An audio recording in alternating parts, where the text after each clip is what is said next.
mwumviriza ni radio Ijwi rya Amerika.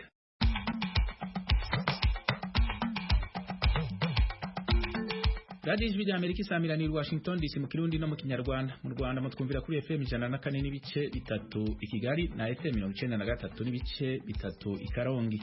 Mu Burundi ni ku mirongo migufi metero 25 muri Uganda mutwumvira kuri Voice of Muhabura kuri FM 88 n'ibice 9 i Kisoro. Ikaze mu makuru yo muri iki gitondo mwiye gushikirizwa nanje Fidel Niyongabo. Abanyagihugu ba Republika ya Demokarasi ya Kongo bariko barahunga ku bwinshi intambara ibera mu gisagara ca Goma. Twaraturutse mu Nigi, n'abaturutse mu Gahembe, n'abaturutse mu Byahi na za Majengo bose n'abanyakibumba bose barimo. Turukumva amabombe n'amasasu ewane tumeze nabi cyane. Twarahunze tubwirana muri Petit, kuri Douane. Abo ni bamwe muri bo bahungiye mu Rwanda. Kinshasa umugwa mukuru wa Republika ya Demokarasi ya Kongo abanyagihugu barakoze imyerekano yo kwiyamiriza intambara ibera mu buseruko bw'igihugu cabo batera ambasade zimwe na zimwe z'amahanga. Hano muri Amerika abakozi bo mu kigo kijejwe kwirinda no kurwanya indwara muri Amerika CDC mu mpunyapfunyo basabwe guhagarika kuvugana no gukorana n'ishyirahamwe ryita ku magara y'abantu ku isi OMS. Aya makuru hamwe n'ayandi tubafitiye ni mu kanya gatoyi ntimuje kure.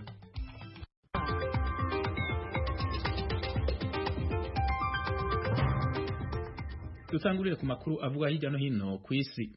Kinshasa umugwa mukuru wa Republika ya Demokarasi ya Kongo abanyagihugu barakoze imyerekano yo kwiyamiriza intambara ibera mu buseruko bw'igihugu cabo batera ambasade zimwe na zimwe z'amahanga. Thomas Kamirinda dufitiye ibindi. Ambasade zatewe harimo iz'umuryango w'abibumbye, Leta Zunze Ubumwe za Amerika, Ubufaransa, Ububirigi, Ubuholandi, u Rwanda, Uganda, Kenya na Afrika y'Epfo. Bagerageje no kuzisahura. Iyo Abafaransa yo banayitwitse iki gice gito. Bavuga ko ibi bihugu na Loni bafite uruhare mu ntambara yo mu burasirazuba bw'igihugu cyabo. Polisi y'igihugu yabatesheje ibamishagiramo ibyuka bijyana mu maso baranyanyagira. Hagati aho kuri uyu wa kabiri inteko y'umuryango w'abibumbye ishinzwe umutekano ku isi irongera iterane igitaraganya ku kibazo cy'intambara yo mu burasirazuba bwa Kongo. Ni ubwa gatatu mu minsi 5 kuko yari yagiteraniyeho no kuwa gatanu w'icyumweru gishize n'ejo bundi ku cyumweru. Intambara y'Igoma kandi imaze guhitana abasirikare ba Afrika y'Epfo 13 bari mu ngabo z'amahoro za SADC, umuryango w'ibihugu byo mu karere k'amajyepfo ya Afrika. Muri rusange rero abasirikare b'abanyamahanga bamaze gupfira Igoma bazwi ni 17 kuko ku banyafrika y'Epfo hiyongeraho 3 ba Malawi nabo bari muri SADC n'undi umwe wa Uruguay wari muri MONUSCO. Tukivuga kuri Kongo abagwanyi bo mu mugwi M23 baragenzura ikibuga cyose c'indege cyo mu gisagara ca Goma. Abagwanyi ubutegetsi bwa Kongo bo mu mugwi M23 bafashe ico kibuga c'indege ejo ku munsi wa kabiri. Ifatwa ry'ico kibanza c'indege rishobora gutuma ibarabara rikuru rikoreshwa mu gushikiriza imfashanyo abanyagihugu ryugagwa. Abagwanyi ba M23 bafashe ico kibanza kiri mu gisagara ca Goma inyuma y'igitero bakoze. Ibiziga bitari bike vyari vyuzuye amabarabara nk'uko vyemejwe n'abavyiboneye. Ingwani ikomeye hagati y'abasirikare ba leta n'abagwanyi ba M23 yabereye ahanini mu micungararo y'ikibuga c'indege ca Goma mu masaha yo kuri uyu wa kabiri ku mutaga. Amakuru atangwa n'abaserukira ibihugu vyabo hamwe n'abajeje umutekano avuga ko abagwanyi ba M23 ari bo bagenzura ico kibuga c'indege cose. Umukuru w'urunani rw'abagwanyi ubutegetsi bwa Kongo ruri mu mugwi M23 Alliance Fleuve Congo AFL mu mfunyapfunyo Corneille Nangaa yabwiye itorokanizo ry'amakuru ryo mu Bwongereza Reuters ko ikibuga c'indege cyo mu gisagara ca Goma kiri mu minwe yabo. Umuvugizi wa leta ya Kongo ntiyabonetse buno nyene kugiragire icavuze ku byatangajwe by'uko ikibuga c'indege ca Goma cigaruriwe n'umugwi M23. Ingwano hagati y'abagwanyi b'umugwi M23 n'inteko za leta ya Kongo yatumye abantu ibihumbi n'ibihumbi bahunga igisagara ca Goma.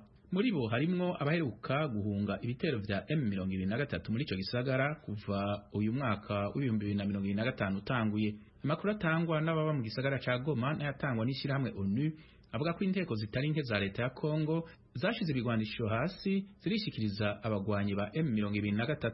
Yamara hari bamwe mu basirikare ba leta n'abagwanyi bashigikiye leta bakiriko baragwana. Christophe Vogel umushakashatsi kuri Kongo yatangaje ko ishyirahamwe ONU amashirahamwe ajeje gutabara intego zijeje gucungira umutekano mbere n'igisirikare ca Kongo bashikana ifashanyo n'ibindi bikenewe mu gisagara ca Goma babicishije ku kibuga c'indege cabo. Yavuze ko gushikana izo mfashanyo zicishijwe mu mabarabara canke mu bwato mu kiyaga ca Kivu atari ibintu vyoroshe. muri ico gihe perezida w'Ubufaransa Emmanuel Macron ni umwe mu bariko bakora ibishoboka byose mu rwego rwa diplomasi kugira abatorera inyishu y'iyi ntambara y'igoma by'umwihariko no mu buseruko bwa Repubulika ya Demokarasi ya Kongo muri rusangi. Perezida Macron yaragiranye ibiganiro n'abategetsi bo mu karere harimo perezida wa Kongo Felix Tshisekedi n'uw'u Rwanda Paul Kagame. Yasabye ko haba ibiganiro kugira umutekano ntuhungabane kurushiriza mu karere. Mu mpera z'indwi birangiye Macron yaravuganye kandi n'abategetsi b'ibihugu vya Kenya, Afrika y'Epfo, Congo Brazzaville na Angola. Ibiro vya perezida Macron vyavuze ko ariko akora yivuye inyuma kugira ibintu ntibiyanzare kurushiriza, ariko akora kandi kugira haboneke uburyo bwotuma haba ibiganiro. Ibiro vya perezida Macron vyatangaje kandi ko hategerezwa gukorwa ibishoboka vyose kugira ubwigenge n'imbibe bya Repubulika ya Demokarasi ya Kongo bisubire kubahirizwa, ariko asaba kandi umwumvikano hagati ya Perezida Felix Tshisekedi na Paul Kagame. Perezida w'Ubufaransa abandanya kuvugana na Perezida wa Angola Joao Lourenço yakiye mu kwezi guheze Paris ku bijanye n'utwigoro two guhuza impande zishamiranye. Ico gihe ubushikiranganji bujejwe imigenderanire bw'Ubufaransa bwarerekanye impungenge zikomeye ku bubabare bw'abanyagihugu n'umutekano muke birangwa mu buseruko bwa Kongo, cane cane mu gisagara ca Goma aho ibintu vyayanzaye n'ingoga. Hano muri Amerika abakozi bo mu kigo kijejwe kwirinda no kugwanya indwara muri Amerika CDC mu mfunyapfunyo basabwe guhagarika kuvugana no gukorana n'ishirahamwe ryita ku magara y'abantu ku isi OMS ni nyuma yuko perezida wa Amerika Donald Trump ateye igikumu ku itegeko ry'umukuru w'igihugu ryakuye Amerika mu ishirahamwe OMS. Diane Ninina hazura duha ibindi. Urwandiko rwarungikiwe abategetsi b'ikigo CDC rutegeka abakozi bose b'ico kigo bahora bavugana canke bakorana n'ishami rya ONU ryita amagara y'abantu ku isi OMS mu mfunyapfunyo guhagarika kuvugana no gukorana na OMS vyaba biciye mu biganiro vyahora bibahuza amaso mu yandi canke bigaca ku buhinga bwa none. Abasesanguzi batandukanye bavuga ko ino ngingo izobangamira cane igisata c'amagara y'abantu mu makungu. Igenekerezo rya 20 z'uku kwezi kwa mbere niho perezida wa Amerika Donald Trump yafata ingingo yo kuvana Amerika muri OMS, ishami rya ONU ryitaho amagara y'abantu ku isi. Dr. Lawrence Constant, umuhinga mu vyerekeye amagara y'abantu ku isi kuri kaminuza ya Georgetown iri ngaha i Washington DC, asigura ko ari ingingo ititondewe na gato kandi izotuma abanyamerika bahagirira ibibazo. Uyu muganga asigura ko kudakorera hamwe hagati y'ibihugu mu bijanye n'amagara y'abantu bizogira ingaruka nyinshi, narirya ibiza vy'inkumbi nk'umugera wa Marburg n'ibicurane vy'inyoni bibandanya kwiyadukiza mu makungu. Leta zunze ubumwe za Amerika ni kimwe mu bihugu vyahora biha imfashanyo nyinshi y'amafaranga ishami rya ONU ryitaho amagara y'abantu ku isi OMS mu mfunyapfunyo. Aya makuru yose agezweho yo hirya no hino ku isi muhejeje kumviriza n'ayandi mushobora kuyasanga kuri akaburungu radio yacu VOA.com, adresse za YouTube yacu, IG na Facebook ni VOA radio yacu. Mukanya turerekeza mu karere k'ibiyaga binini.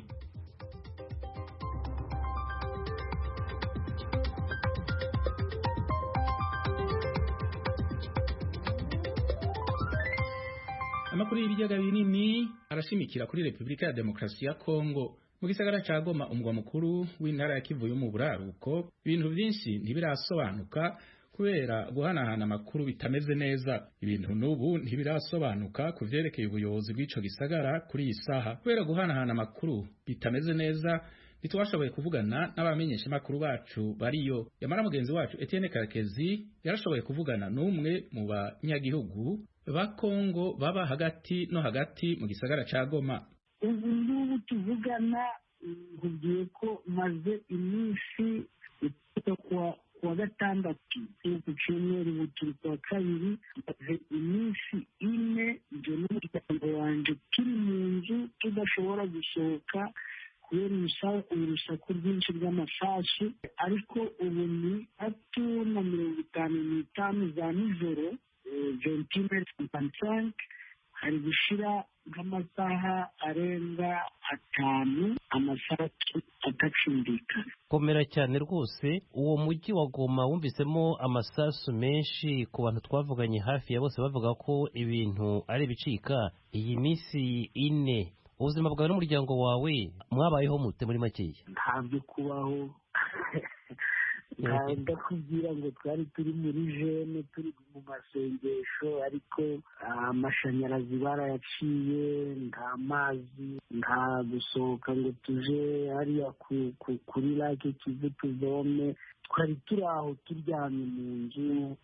Niyo twageragezaga umugore turi dufashe ngo aze kureba ko yakwatsa imbabura, amasasu yarakubitaga akongera akihinda. Noneho sinzi ko nagusobanurira ngo tubayeho kubw'Imana, nyine bya bindi ngo kubw'Imana. Ndabyumva ibisobanuro n'ibicya mu bihe nk'ibi ngibi. None se watubwira ko ubu ngubu amasasu aho ngaho uri mu mujyi wa Goma ubu ntayumvikana? Amasasu yarangiye, na za mayibobo n'abazarendo n'iki byose byacwekeye, uretse ko nta televiziyo, nta radiyo, kuko nta sharje, interinete kupe. Ubu tuvugana nakoresheje ka power bank ngo ntereremo akariyo gake, nibura numve bene wacu bo hirya no hino ku isi baduhamagara nk'uko ntabwo muduhamagaye, ariko nta communication dufite. Turateganya ko ejo bibaye bishobotse bugaca niho twagerageza gusohoka mu mazu. Ni amahirwe kandi ndagushimiye kuba wemeye kuvugana na radiyo Ijwi ry'Amerika ukaduha umwanya wawe n'uwo muriro muke usigaranye. Birumvikana wambwiye ko tuvugana uri mu nzu utabasha gusohoka, ariko se ubu umutekano aho mu mihanda hirya no hino biragenzurwa n'ingabo z'umutwe wa M23? Nahamya ko ari bo, kuko atari 23 abazalendu n'abamayibobo kirabana ari kurasana none. Tuvuganye ubwawe, ariko se abaturanyi bawe nabo barahari, ntaho babashije kujya cyangwa se barahunze? Ariko se bari guhungira, nta muntu wigeze ahunga muri Goma twari hagati y'ururimo, wari kuva mu nzu ngo arahunze yari kwerekeza. Kandi iki gitero cya nyuma abasirikare b'u Rwanda binjiye ofisiyelema, wumva ngo borne 12 borne 13 c'est Rwanda, borne ni umupaka. Mwabonye abasirikare b'u Rwanda binjira muri Kongo? Bari abaturanyi, nje ntabwo nabonye kuraje yo kubivugaho, nako yo kuja kubireba uko bimeze mu muhanda, ariko abaturanyi bavuze ko uretse ko abasirikare binjiye baturutse aho muri borne 12-13, hari n'abandi binjiriye ku mipaka officiel. Twari turi hagati, ahubwo FARDC niba banarwanye bakaresista iminsi 2-3, nabo nuko ntazi igisirikare carico. Abantu bapfuye bashize Goma, abantu bapfuye, inkambi zasenywe, donc iko catastrophe humanitaire. Mwihangane cyane rwose. Catastrophe humanitaire. Ibyo twabonye bisa n'ibyo twabonye muri 1996, AFDL itera inkambi z'impunzi, abantu bapfuye. Urakubwira ngo Goma ngo byari byoroshe, arabakureshe. Croix Rouge ifite akazi irakora karayikora mu minsi myinshi. Abo bantu se uvuga bapfuye, niba hari icyo wabuziho bishwe nande, bapfuye bati? Intambara se none amasasu yaturukaga hirya no hino, FARDC yarasaga, M23 karasa, azayendu bakarasa. Ndagushimiye cyane kuba ufashe akanya ukavugana n'Ijwi ry'Amerika, ndizera ko n'ubutaha tuzavugana. Uyu munyagihugu ntiyifujije ko izina ryiwe ritangazwa ku mvo z'umutekano wiwe. Muri ico gihe intambara yo mu buseruko bwa Kongo yatumye abanyagihugu bari mu gisagara cya Goma ibihumbi n'ibihumbi bafata inzira z'ubuhungiro. Turabibaza Eric Bagira ubusa yari muri Rubavu Igisenyi. Mu mujyi wa Rubavu ku Gisenyi kuri uyu wa kabiri ibintu birasa n'ibitandukanye n'ibyabanje. Nta rufaya rw'amasasu rwakunze kumvikana mu ntambara ihanganishije abarwanyi b'umutwe wa M23 n'ingabo za Repubulika ya Demokarasi ya Kongo FARDC. Mu gitondo ubwo Ijwi ry'Amerika ryerekezaga ku mupaka muto uhuza ibihugu byombi, twasanze wera urinzwe n'abapolisi n'abasirikare ku ruhande rw'u Rwanda. Gusa twagiriwe inama zo guhita tuhava. Umwe mu bashinzwe umutekano yatubwiye ko hari hamaze kugwa amasasu mato mu bice birangwamo ibikorwa by'ubucuruzi, uburezi n'ibindi byiriwe bifunze muri uyu mujyi. Twakunze kubona abaturage babaga bigunze kubera kubura icyo gukora.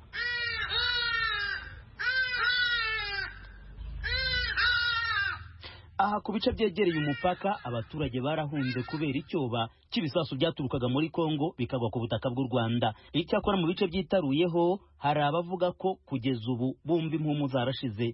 Aba batuye mu kagari ka Gisa mu murenge wa Rugerero nko mu birometero 10 uvuye mu mujyi wa Rubavu ku muhanda werekeza i Musanze. Turumva dukomeye, nta kibazo turukumva dufite kubera ko dufite abantu baturi imbere. Ubu ngubu nta kibazo dufite taretse by'ubuze urusaku rw'amasasu ruri kumvikana, ariko nta kibazo twe twaba dufite. Twe turakomeye kubera ko twe turarinzwe. Ijwi rya Amerika kandi ryiriwe ribona impunzi nyinshi zaturukaga muri Kongo zihunze imirwano. Twaraturutse mu Nigi n'abaturutse mu Gahembe n'abaturutse mu Byahi na za Majengo bose n'abanyakibumba bose barimo. Iwanyu byifasha bite? Mana gusa kubimeze utako bikomeye. Turukumva amabombe n'amasasu ewane tumeze nabi cyane. Abenshi bakomeretse. Imirambi iruzuye ewane ntiware. Komere ni nyinshi. Twarahunze tubwirana muri Petit kuri Douane. Abasirikare batubwiye mu gitondo ngo tuvemo. Twavuye Kibati duhungira i Goma. Kumvije ko amabombe gakomeza kuba menshi. Bavuga tushobe twiyahurehe mu Rwanda. Cyo gupfa tuje gupfa ko twagapfaga. Kubona n'ahandi twahungira. Niko kuntu twase twiyahura ngo mu Rwanda mbega tumeze nk'abandi biyahuye nzari tumereye nabi. Kugeza ubu se umujyi wa Goma wavuga ko uri mu maboko yanjye? Kugeza ubu ntabwo ko mu maboko ino saka ari mu maboko ya M23. Kubera iki? Bitewe nuko mbonaga ngo umuvuma guhari abasoda bari kwiruka, abasoda bakiruka n'abaturage nabo bakagenda bagize uti babakurikiye. Bakigera ku butaka bw'u Rwanda biruhukije. Hano turumva dufite amahoro. Wowe uri yumva ute? Njyana ni sawa ndi gushima Imana kuva tugeze ino. Iriya mabombe gari kutugwaho makere batuve turi kububwo turirutsa abagabo tubasiziyo n'abana basigaye iyo makebwo ndo tuzi ko amabiragenda gute kuva tugeze hano turi gushima Imana. Ubabajije ku bumenyi bafite ku mitwe yitwaje intwari ibarizwa ku butaka bw'igihugu cyabo, aba banyekongo byumvikana ko ntacyo babiziho. FTR ndaye yo tuzi we makatwe turi kubona biri kutugwaho gutya ndo tuzi kama ni ibiki makatwe turi kubona biri kutugwaho gutya. Natwe ndaye turabonaho turabyumva gusa ko nabo twazayibona. Tuzi ko ari abasoda ba guverinoma gusa n'abazarendo n'abajiyeri abo nibo tuzi, ariko FDR ntabwo tuyizi. Turiyongera se hano Goma twe turi twamenya ngo ni irihe. Kuri uyu munsi kandi ijwi rya Amerika ryabonye abanyarwanda bari baje gusanganira impunzi z'abanyekongo bagamije kumenya niba hari inshuti zabo zaba zirimo. Twabaga muri Kongo dukoragayo turi gushaka ngabo nyine twabagayo nsangiza tubafite kwacumbikira anje nyine namucumbikira kuko nyine ibyago biba byamuziye ntabwo namura kutamucumbikira. Buse ahandi wagiye wumva ko zambuga ngari n'ahandi bahunze mwe ntabwo mwahunze? Natwe muri quartier bahunze benshi. Berekeje hehe? Za Kigali, za muri Rutsiro no muri Mutara. Twakunze kubona imodoka zambaye ibirango bya gisirikare n'ibya polisi y'u Rwanda zitunda impunzi z'abanyekongo zizijyana mu nkambi ya Rugerero. Gusa mu gitondo cyo kuri uyu wa kabiri muri iyi nkambi umupolisi y'u Rwanda yaharasa ibisasu mu buryo butunguranye ahita ajyanwa kwa muganga. Ni isasu ryaketswe ko ryarashwe riturutse ku butaka bwa Kongo cyangwa se ku musozi wegereye inkambi hakaba hari umuntu wari ufite imbunda irasida sakuza. Igishobora gutera impungenge kuri izi mpunzi zirimo kuhacumbikirwa. Bwana Philippe Habishuti umunyamabanga uhoraho muri Minisiteri y'ibikorwa by'ubutabazi no kwita ku mpunzi akizeza umutekano usesuye kuri izi mpunzi. Umutekano urahari, nawe urahari uri kubona ko umutekano hari. Hashobora kuba ikintu wenda tutavuga ko ari kivuga ko nta mutekano uhari, ariko ahantu hari umutekano. Ni nayo mpamvu twasize site n'ubwa mbere yakiriye abantu muri buryo nk'ubu ngubu. So ahantu hari umutekano kandi nta kibazo. Kugeza ubu haracyagaragara abapolisi n'abasirikare benshi mu mujyi wa Rubavu barinze umutekano. Kugeza amagingo ya kandi ku ruhande rwa Kongo n'umutwe wa M23 ibintu ntibirasobanuka mu buryo budasubirwaho. Ku ruhande rwa M23 baremeza ko umujyi wa Goma waba wageze mu maboko yawo. Amafoto bigoye kugenzura umwimerere wayo ari ku mbuga nkoranyambaga aragaragaza umuvugizi w'igisirikare cya M23 Wiringoma acigatiye imbunda ahagaze ku kibuga cy'indege cya Goma. Umwe mu basirikare ba FRDC warambitse intwaro hasi agahungira mu Rwanda twamubonye mu masaha ya saa saba za hano mu Rwanda. Uyu ufite ipeti rya Suriyetona yavuze ko umujyi wa Goma ukiri mu maboko y'ingabo za leta ya Kongo. Gusa nta bundi buryo dufite bwo kuba twabigenzura. Bagira usajwi rya Amerika ku Gisenyi mu burengerazuba bw'u Rwanda. Ejo ku munsi wa kabiri urwego rw'ishyirahamwe ONU rujejwe umutekano ku isi rwarasubiye guhura ubugira kabiri mu minsi 4 ku cicaro cago mu gisagara ca New York ku kibazo c'intambara yo mu buseruko bwa Kongo. Gwemeza ko abasirikare b'u Rwanda bariko bayigwanamwo rukabasaba kubatahana. leta y'u Rwanda ntihakana ko ifise ingabo muri Kongo, aho bisobanura ko ari mu ntumbero y'imigambi yashizeho yo gukingira umutekano wayo kandi ko zitazovayo igihe cyose uwo mutekano ushobora guhungabanywa. Mugenzi wacu Venuste Nshimiyimana yabivuganye n'icegera cy'umuvugizi wa leta y'u Rwanda Alain Mukurarinda. Inama y'umuryango w'abibumbye ishinzwe umutekano ku isi irasaba u Rwanda kuvana ingabo muri Repubulika ya Demokarasi ya Kongo. Ubwo busabe bwa ONU mwabwakiriye mute? Ariko niba nibuka neza mu itangazo banditse, akanama gashinzwe umutekano ku isi nta gihugu runaka kavuze muri rusange ngo impande zose ziri hariya zigomba gukora ibi n'ibi, ariko ntekereza ko ibyo ngibyo na n'ubundi nta gishya kirimo. Unarebye umunyamabanga w'umuryango w'abibumbye yarabivuze, hari ibihugu byabivuze, hari imiryango imwe yabivuze, hari n'abandi nabo bakoze amatangazo ntibagira icyo bavuga. Aho ngaho umuntu akaba yanakwibaza impamvu tubona amatangazo atandukanye aturuka hirya no hino avuga ahantu hamwe ariko akazavuga ibintu bitandukanye. Ni ikigaragaza yuko mu by'ukuri ikibazo uko kivugwa atari ko kimeze hariya mu burasirazuba bwa Kongo. Niba abantu batandukanye bashobora gukora amatangazo cyangwa bagafata ibyemezo bakavuga ibintu bitandukanye bavuga ahantu hamwe, ni ibigaragaza nyine ko harimo ikibazo. Nayo mpamvu iki kibazo kimara igihe kinini kidasobanuka.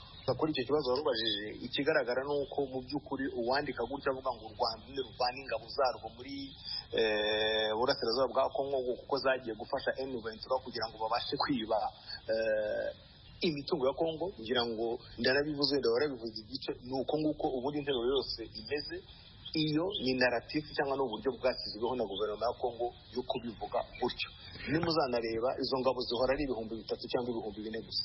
Ariko se mwebwe ubu tuvugana, nshimishijwe no kumenya yuko muri Irubavu ni hakuno y'umujyi wa Goma, Repubulika ya Demokarasi ya Kongo, izo ngabo z'u Rwanda bavuga ziri muri Kongo, ibyo 3,000 byo birimo?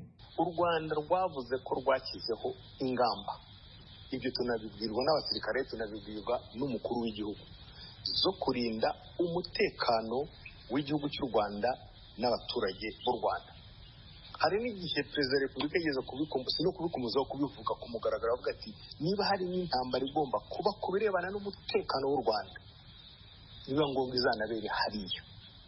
Ingamba zashyizweho ni ingamba za gisirikare, ubwo igihe zizasobanurwa zizavugwa izo arizo, ndetse unibuke yuko no mu biganiro bya Rwanda yaba minisitiri w'ububanyi n'amahanga yaba abatekinisiye mu nzego za gisirikare n'iz'umutekano babishyizeho umukono, bavuga bati hari ingamba zihari ntizizigera zivaho mu gihe ikibazo nyakuri u Rwanda rubaza cy'umutekano kitaravaho.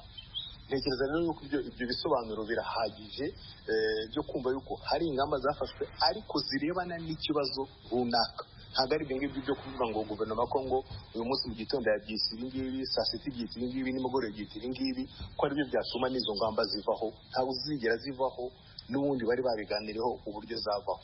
Alain Mukurarinda, umuvugizi wungirije wa leta y'u Rwanda, ndagushimye cyane ku bw'aka kanyuhaye Ijwi ry'Amerika. Murakoze cyane. Radio Ijwi ry'Amerika Washington DC, n'umwanya w'ikiganiro Americana kivuga ku byaranze Amerika muri kahise no mu bihe tugezemwo, mwateguriwe kandi mushikizwa na Thomas Kamirindi.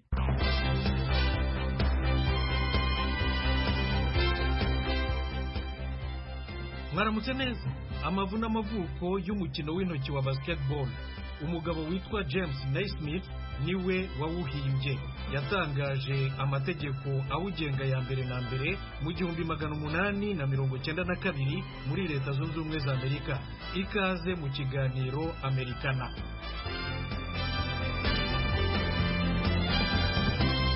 James Naismith yavukiye muri Canada mu 1861. Yize ibyo kwigisha imikino, siporo n'ingororamubiri. Afite imyaka 29 mu 1890 yimukiye muri Leta Zunze Ubumwe za Amerika. Yaje kubona ubwenegihugu n'akazi ko kwigisha ibya siporo mu ishuri rikuru ryitwa Springfield College muri Leta ya Massachusetts mu burasirazuba bw'igihugu. umunsi umwe mu gihe cy'ubukonje bukabije cyane yarebye ukuntu abanyeshuri bari bafite irungu badashobora kujya hanze badafite ikibarangaza nuko agira igitekerezo. Yabanje gushumika hejuru nko muri metero 3 uvuye hasi hagati no hagati ku nkuta ebyiri ziteganye utuntu tumeze nk'udutebo tw'abarobyi dukoze mu dushumi cyangwa se imishito tubari two twakwita nk'amazamu. Umva ukuntu yabisobanuye mu kiganiro yatanze kuri radiyo yitwa WOR yo mu mujyi wa New York ku itariki ya 31 y'ukwa mbere 1990. One day I had an idea. I called the boys to the gym. Nahamagaye abahungu mbagabanyamo amakipe abiri, imwe y'abantu 9 n'indi y'abantu 9. Nabahaye agapira gato k'amaguru, naberetse udutebo, basobanurira ko igitekerezo ari ukugerageza kujugunya no kwinjiza umupira mu gatebo k'iyindi kipe. Navugije ifirimbi, umukino wa basketball wa mbere na mbere ugutangiye gutya. Uyu mukino wa mbere na mbere avuga wabaye mu kwa 12 1891.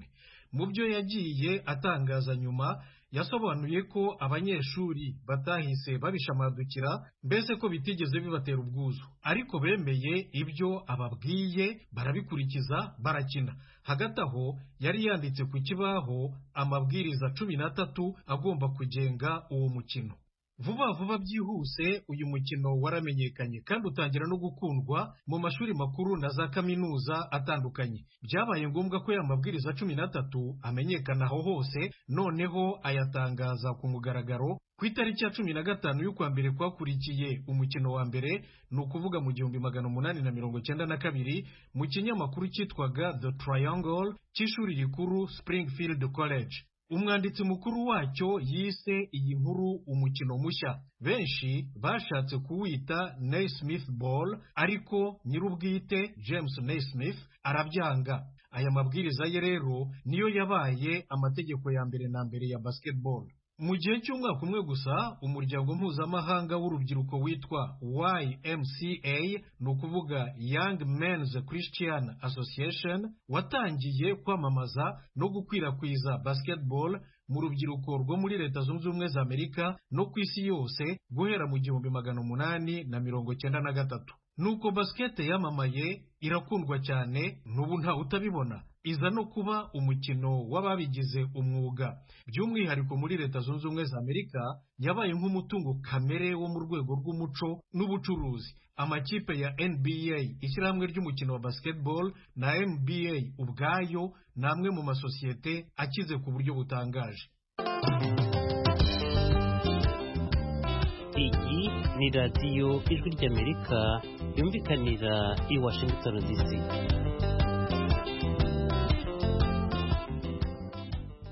Ijwi ry'Amerika birumvikana ko guhera mu 1892 amategeko agenga basketball yagiye ahinduka uko imyaka yagiye isimburana, ariko umuzi wayo wo kwikubitiro uracyari umwe. Amwe muri aya mategeko akiri ipfundo atarahindutse kuva James Naismith ayanditse, ni nk'uko umukinnyi ashobora kujugunya umupira mu gatebo n'ukuboko kumwe cyangwa n'amaboko yombi. Igitego kiba igitego ari uko umupira unyuze neza mu rucundura rw'agatebo.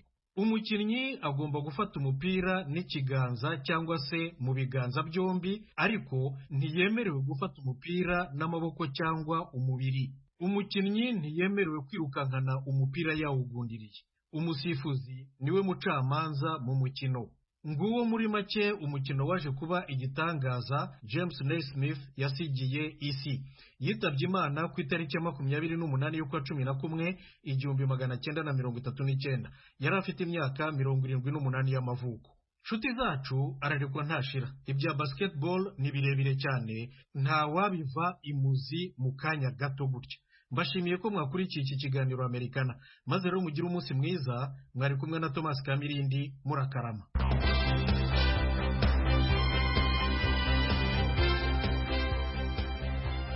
Ningaha dusozereye amakuru twari tubafitiye muri aka kanya. Dushimira abagize uruhare bose ngo ategurwe yongere abashikire.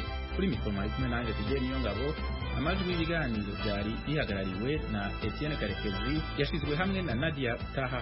Twembi tubikebanuye tubifuriza kuroranirwa mu byo muri mwo naho gutaha.